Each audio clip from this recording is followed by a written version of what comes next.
Hello everyone, and welcome to another episode of What's This Wednesday. And this Wednesday we have a newer free-to-play game called Maplestory 2. Now, for those of you who are very well versed in the old Maplestory MMO, this video is pretty much going to be listing the same things as the old Maplestory is, just kind of highlighting some of the new things that may be up with the sequel. But it very much so is still in the same vein as the previous game. It is a kind of like weird chibi anime, very inspired game for an MMO. So you've got little cute characters and your little customized things, and they have overly expressive things, large heads and little tiny bodies, and they don't, I think they actually have hands now, but they never used to have hands. They used to be like little fist clumps. And so there's been a lot of changes that they've made over in the Maplestory version into Maplestory 2. And I'm just going to go over the first little few things here, which is when you start up the game, you get to make your own character, and the characters have a pretty decent startup character customization, which is nice, because a lot of games don't really feed you a lot of customization, but I think that's kind of how Maplestory is going to want to bring new players in, is by giving them a startup character customization package that's pretty decent, with quite a few different eyes, quite a few different skin tones, hair sets, all that stuff. But of course, this is a free-to-play game, so it's going to have a ton of microtransactions, and cosmetics are where this game is going to have its biggest and brightest microtransactions. So if you're looking to make your character look beautiful, it's probably going to cost you a bit of money. But that's still to say that some of the free stuff that you get out of the gate is still pretty cool. Like, I enjoyed what they were giving away for free. You had, like, class-specific coats and things, or just standard, like, uniforms that you could pick. So you could have, like, a flight uniform, or a pilot's uniform, or, like, a Navy officer uniform, or just, like, a school uniform, that kind of thing. Or, like, a winter coat. I picked a winter coat because I liked it. I thought it was really cute. It had, like, little fur around it, and it was nice. But they started with, I believe, 8 new classes. Well, maybe not new classes, but there are 8 classes that you can pick from. Maybe 10, actually, now that I'm looking at the list. But there are Knight, Wizard, Archer, Thief, Runeblade, Berserker, Priest, Heavy Gunner, and Assassin. So that's 9 classes altogether, and they all have their own unique flavors as they did in Maplestory 1. So if you're looking to play a certain type of character, you're going to want to pick the one that you're like. If you had a favorite in Maplestory 1, it probably came back here in Maplestory 2. I was a wizard in Maplestory 1, but I wanted to go with something a little different, and the Heavy Gunner sort of stuck out to me, because they just had a big old beefy gun, and I just wanted to use that. I just wanted to mow down people with like a Gatling gun, and that kind of sort of brought me into that character. I do want to play a wizard, though, because I always do like having the magic of Maplestory. So far, I don't think there's any sort of extra advanced classes in Maplestory. You just have, right now, the 9 classes, and I haven't seen anything about advancing your job quite yet. But they do have a ton of things coming through, like life skills. Now, the life skills are things that you can do with your character that are essentially mining, gathering, fishing, that kind of thing. Fishing, you're not capped on a limit on, you can fish forever, but I noticed that in order to gather materials for like mining and farming and gathering herbs, you're stuck with like a daily limit, and I thought that was counterintuitive to actually like what MMO gameplay is supposed to be like, because back in my WoW days, some days I would literally just spend farming ore, or farming herb, or farming food, whatever it may be. You know, fishing for hours, just sitting around at a dock and fishing, leveling my fishing up, or doing whatever.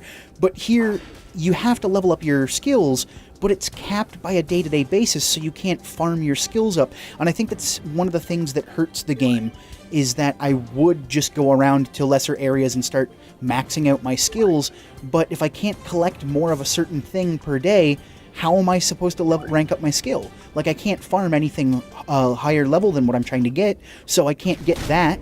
And I can't rank up because I can't get it. So I'm stuck in this nebulous loop of I'm still rank 1 and I can't gather anything of rank 2 or higher, so I don't get more points and I have to wait till tomorrow. So that's one of the little things that was kind of getting a little nitpicky at me with just the character things. But you know what? This game isn't just about making your character look pretty and gathering stuff from inside your house. They do give you housing units, and you can actually buy plots of land, which is crazy. They're all crazy expensive. But this game is definitely the same as Maplestory 1. It revolves around the party mechanics of the game. It's an MMO after all. You're going to want to have to play with friends. Or not you're going to want to have to. You're going to want to play with friends, because this is where like the dungeons get better, where you can run dungeons and get better loot and kill world bosses. Some of the world bosses are great. I've got some footage that should be up on screen right now of I found a world boss and I was sitting there for 40 minutes just killing it alone, and it just wasn't able to take me down, and I just kept, shooting it, but I had so little damage compared to its very large health pool, and eventually people came through and saw it, and they just came in after its, last 20% health and just drained it immediately. It's really satisfying when a big group of people just show up and help you take down a world boss, and that's one of the cool things is there's so many different, levels of world boss. While you're adventuring around, there's going to be a world boss you can help out with.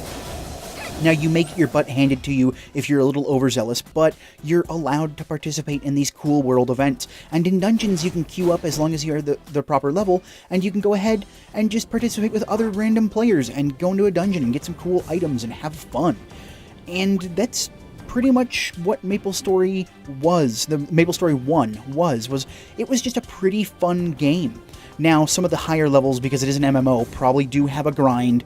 This is Nexon after all, and Nexon does have that kind of super grindy aspect. I don't believe I ever got a character above level 80 in the original Maplestory, just because it took hours upon hours upon hours to even just get my character a single level. I think it was taking days for my character to get a single level, and that's kind of what killed it for me, because I didn't have a big guild to play with. But Maplestory 2 seems to be really fun for its first... I'm level 25, and I've only played it for a couple days. It came out just shortly last week, and I said I'd give it a little whirl, and I got trapped. I got trapped in Maplestory 2, you guys. It bopped me. And I think that's attributed to the fact that I got uber lucky during its Maplestory event that's going on right now. Its Maple event that's going on. There is Maple coins you can get that you can take to Maple Hill, and you can play a game, 2 games. One is called Mapleopoly, which is where you roll the dice for 3 Maple coins, and you move your little player token around the board, and the more you move around the board, the better rewards you'll get in the end. But there's also a roulette wheel, and on this roulette wheel there is a extraordinary flying maple leaf mount. And my first roll, I don't have it on capture, because this is just I loaded up the game, played for 20 minutes, and then I went to this roulette and I tried it. And my first roulette roll, I got the exceptional flying mount. So out of the gate, I'm level probably 5, and I've now got a flying mount. A really good flying mount. And I don't think you're supposed to get mounts until after level 10, and a flying mount probably comes later. I think you get a flying mount at level 15 to 20, somewhere in there you'll get a flying mount that's a bunch of balloons you can hang on to. So I got this flying mount extraordinarily quickly, and I believe that's what sort of bumped the game up in sort of my user experience, was the fact that I was just able to fly now. All the triviality of climbing around and maneuvering in this new 3D space, which, speaking of the 3D space for Maplestory 2, they obviously there's obviously going to be something big and different from transferring from a 2D plane to a 3D plane. Now, this is an isometric view. The camera's always locked on the same angle, and the world is 3D. Your character can now climb up walls, and you can parkour around and stuff, and it's great. That makes it amazing for flying. If you can get up nice and high, jump off and hit your mount, just soar around the map and check out what's underneath you. But that 3D aspect takes a little bit to get the hang of, because I think everything works on the square grid sort of targeting system, where you'll target certain squares in front of you, and you don't necessarily have a very perfect range of movement. You can use your mouse to aim, but if you're using a controller, it might be a little bit more difficult, but I'm using the mouse and keyboard, and it was a little hard for me to get the hang of it first. But if you just sort of hold down your attack buttons and then click the mouse to aim, your character will go to where you just clicked your mouse, and you'll start firing in that direction. If you're fighting something like a world boss and you start hitting it a few times, your character will chase the world boss around if you're holding a channeling attack, because as the heavy gunner, I just hold down Z and I just keep firing my gun over and over and over again, non-stop. That's why I like it so much. I can just sit in the back and keep firing bullets non-stop. And so that aspect is kind of nice to be able to have. Once you've established a target, your character will start trailing the target and following along, and you won't always have to correct your aim. And another thing that Maplestory 2 does, I don't know if Maplestory 1 did this, because I only played Maplestory 1 in the pretty early years. There were some characters that I came back years later just to check out to see what they did and who they kind of were, and they were pretty crazy. But they have new events now. They're almost like Mario Party minigames that pop up every hour or so. And if you're lucky enough to get in early and click the join a minigame, you'll be transported to a special minigame event. I'll probably have the footage up here for you to see. And my favorite one by far is the Dance Dance Stop minigame, where you literally have to dance on a little light, and you'll do a little dance when your character does it, and you'll gain a little bit of experience.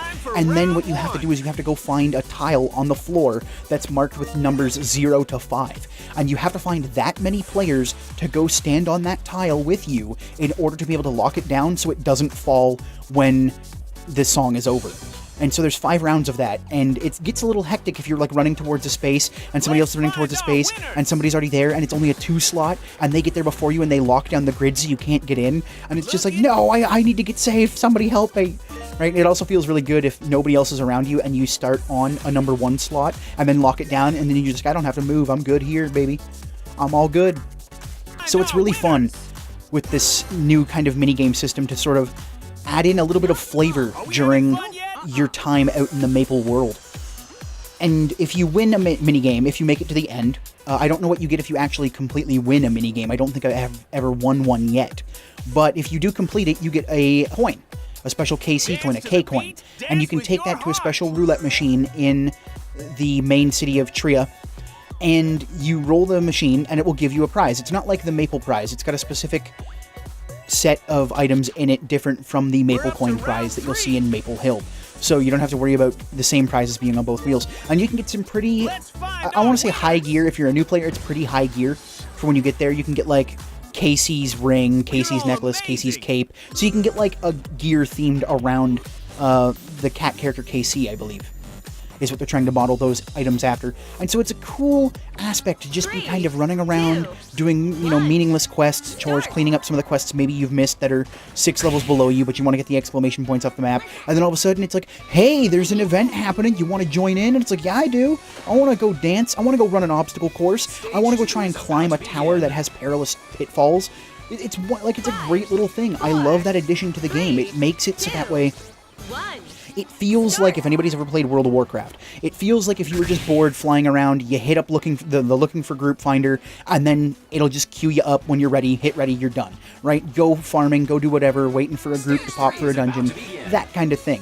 And so I think that's why I really like it. It's kind of just a nice, refreshing break in the monotonous gameplay that MMOs usually have. And I say monotonous gameplay only because it's an MMO, guys. Once your character gets to certain things that you like, you're going to keep using those attacks, etc., etc. The only time that MMOs ever usually break in that kind of style is if you make a new character, which they do have 9 of, which is nice. I'm thinking about maybe trying out a wizard, a Runeblade. The Runeblade also looks pretty cool, because I like sort of Spellblade type characters, and I might give that a whirl. And I believe every single character has a specific introduction as well, so you have like a cool themed thing where your character is now tied in to the story, and so it's not just like, you're a hero, go. It's like, oh man, Beef, you're here. I can't believe it. Oh man, we need your help so bad. I'm so glad you're here. You always know what to do. So it's that kind of thing, and there's definitely some super anime stuff that happens in the beginning. Like, if you like your anime, oh, this game has got the anime for you. But it's also got a lot of cool extra features, like you can have musical instruments, and you can sit down and you can perform on your musical instrument, and you even have sheet music that you can pre-program. So if you know that you want to play a certain song of a certain thing, like if you want to put in the Steven Universe theme, bam, you can have your little piano loop a certain amount of notes for the Steven Universe theme. If you want to do DuckTales, you can do that. I'm planning on doing DuckTales, by the way. And there's also, like, I saw one lady who was doing a harp. She had a harp. She was playing a harp, and so she sounded like a harp. And you can even play in an ensemble. If you have a party together and you all start playing together, you'll play different pieces of the tune. And so it's kind of cool that they added in that sort of camaraderie aspect to the game. And of course, there's all the cosmetics in the world that you'll ever want. Nameplates, speech bubble, outlines, wings, hair, mounts, glitter. I've seen people glitter. I had seen a dude who had like some weird phantom guy who hung around him. I don't know what it was, but it was really cool and tight. And so I don't know if I'll continue playing this game for much longer after I hit that sort of breaking point. But for me, I've been having some pretty good fun with Maplestory 2, and it's free to get into, so if you just want to check it out, maybe you played Maplestory 1 and you're wondering, I wonder how this feels. It's going to feel really weird having that weird 3D aspect when you first get into it, but I think if you give it a chance, if you're looking for a new MMO, maybe it'll be your thing. I can't guarantee it for anybody, because it's still got that cutesy art style kind of thing, but it really does feel good to just mow down a huge group of bad guys with a Gatling gun again. It does, right? There's certain things that MMOs do that other games don't, and this game's pretty cool. I like how people can just, come up and say hi, and, if you're fighting a certain big elite or a world boss, the other people will come and help you. So that's definitely the draw to MMOs, obviously. And other than that, that's pretty much all I really have to say about Maplestory. I wanted to keep this one relatively short, under 20 minutes, maybe around 15 minutes, just to give you kind of that little refresher on what Maplestory 2 might bring to the game other than Maplestory 1. Because if you've played Maplestory 1 or an MMO, you know what you're going to get into. Most MMOs are pretty much copy-paste of each other these days. There's not really much innovation to be had in the genre right now. It's something that's desperately needed for the genre as well. So thank you all for spending the time with me today to listen to me ramble on about Maplestory 2, and I will see you all on another Random Wednesday with another random game here on What's This? Take care, everybody.